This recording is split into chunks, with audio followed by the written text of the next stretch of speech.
जय माता दी दोस्तों, शिव शक्ति यूट्यूब चैनल में आप लोगों का बहुत बहुत स्वागत है। मैं आशा करती हूँ आप लोग अच्छे होंगे, खुश होंगे, खुशहाल होंगे और सभी के घर में माता रानी की मेहर होगी। तो आज हम बात करने वाले, अगर शरीर के इन 3 जगहों पर दर्द हो तो कौन सी शक्ति आपके शरीर में है। आपने देखा होगा बहुत से साधक ऐसे होते हैं, बहुत से भगत लोग साधक होते हैं जो अभी भक्ति लाइन में आते हैं, या बहुत से लोग आपने देखे होंगे जो भक्ति करते हैं, वो साधक नहीं होते, वो नॉर्मल ही भक्ति पूजा पाठ करते हैं। जैसे कि हम और तुम जानते हैं, आप साधक हो, मैं भी एक साधक हूँ, और मैं माता काली की सेवा करती हूँ। हर किसी के जो इष्ट देव होते हैं वो अलग अलग होते हैं, मगर बहुत से लोगों का ये क्वेश्चन होता है कि जब हम पूजा करते हैं तो हमारी इन जगहों पे दर्द होने लगता है, क्या इन जगह पर हमें देवी शक्तियों का अनुभव होते हैं? तो क्या कारण होता है कि जो हमारी इन जगहों पर हमारे दर्द होता है, किन कारणों से हमारी इन जगह पे दर्द रहता है? पहली बात, जब भी माता काली, अगर आपको बहुत ज़्यादा दर्द है, बहुत ज़्यादा पीड़ा है, तो सबसे पहले आपको इन चीज़ों में घुसने से बेटर, क्योंकि अगर आप भक्ति के लाइन में हो, अगर आप नहीं भी हो, अगर आप घुसना चाहते हो भक्ति की लाइन में और आपको बहुत ज़्यादा पीड़ा हो रही है आपके घर के किसी मेंबर को, तो सबसे पहला फ़र्ज़ है आप उसे डॉक्टर को दिखाइए। डॉक्टर के बाद आप भक्ति लाइन में आप भगवान से अरदास लगा सकते हो, अर्जी लगा सकते हो। मगर व्यक्ति ज़्यादा पीड़ित है तो उसे डॉक्टर से पहले आपको पहले डॉक्टर को दिखाना चाहिए, उसके बाद आपको भगवान से अर्जी लगानी चाहिए। तो कौन से शरीर के वो हिस्से हैं जिनमें अगर दर्द होता है तो आपको समझ लेना चाहिए कि वहाँ कौन सी शक्ति है, कोई दैवीय शक्ति है या कोई नेगेटिव शक्ति है। तो दोस्तों, सबसे पहले अगर आप लोग मेरे चैनल शिव शक्ति पर नए हो तो प्लीज़ मेरे चैनल को लाइक, शेयर, सब्सक्राइब करना ना भूलें और बेल आइकन को ज़रूर प्रेस करें, जिससे कि मैं कोई भी नई वीडियो डालूं तो उसका नोटिफिकेशन आप लोगों को सबसे पहले मिल सके। तो दोस्तों, सबसे पहले हम बात कर लेते हैं हमारे सिर में दर्द रहना।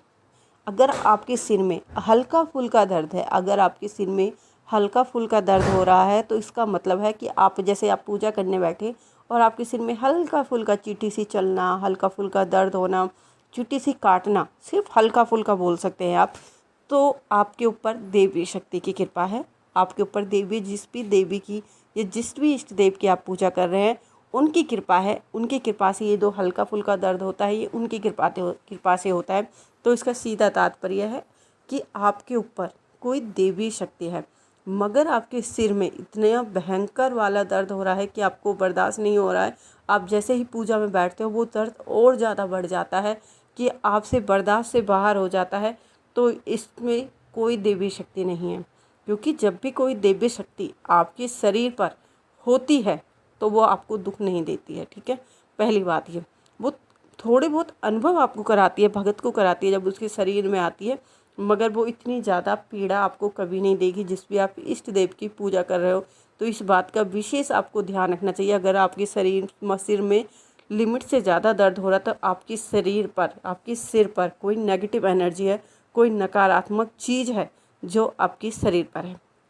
दूसरा बात बता देती हूँ मैं कि शरीर का भारी रहना, आपका हर टाइम शरीर भारी रहता है, आपको बोझ, आपके कंधों पे बोझ लगता है, ऐसा लगता है कि मेरे कंधों पर कोई बैठा है, मेरी कमर में दर्द, हाथ पैरों में भड़काव हर टाइम समय रहता है, तो ये कोई देवी शक्ति नहीं है। मैं आपको पहले बता देती हूँ, अगर आप इस अंधविश्वास में हो कि ये देवी शक्ति है तो ये कोई देवी शक्ति नहीं है। अगर हाँ, जब भी देवी शक्ति आती है, पहले बता देती हूँ मैं, जब भी कोई देवी शक्ति आपके शरीर में आती है तो वो आपके शरीर में आएगी जिस टाइम, उस टाइम आपके शरीर में भारीपन होगा। ठीक है, अगर वो आपके शरीर से निकल जाती है तो पूरे दिन आपके शरीर में भारीपन नहीं रहता। जिस टाइम देवी शक्ति आपके शरीर पर आएगी उसी टाइम आपका शरीर भारी होता है। जैसे कि आप मंदिर में बैठे तो किसी की देवी की शक्ति की आप पर कृपा हुई, लहर आई, तो उस समय आपका शरीर हैवी होगा हर टाइम, और जैसे निकल जाती है तो तब थोड़ा बहुत आपको थकान फील हो सकती है, आपके हाथ पाँव में हल्की फुल्का दर्द हो सकता है, मगर हर टाइम मतलब 24 घंटे आपको ये दर्द फील हो रहा है। 24 घंटा आपको लगता है कि किसी ने मेरे शरीर को जकड़ रखा है, किसी ने मेरे कंधों को बांध रखा है, मेरे कंधों पर जैसे कितना सारा बोझ रखा है। तो ये सारी जो संकेत है, ये सारा संकेत 100% आप कह सकते हो कि ये नेगेटिव चीज़ों का होता है। नेगेटिव चीज़ें कैसे कि आप कहीं गए थे, आपने कोई नेगेटिव आप एनर्जी आपको लग गई, चाहे चौराहे से लग गई, चाहे शमशान से लग गई, या किसी ने आपके ऊपर कुछ करा दिया, तो ये वो सारी नेगेटिव एनर्जी होती है जो आपके शरीर पर रहती है। ये कोई दिव्य शक्ति नहीं है।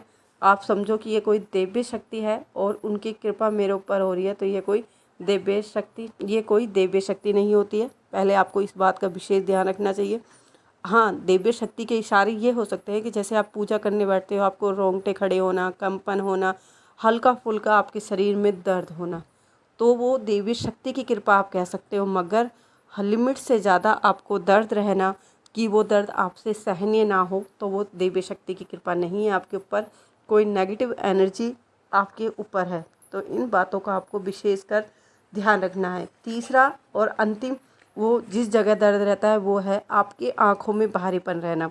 बहुत से लोग कहते हैं कि जब हम पूजा करते हैं तो हमारी आँखों में एक अजीब सा भारीपन रहता है।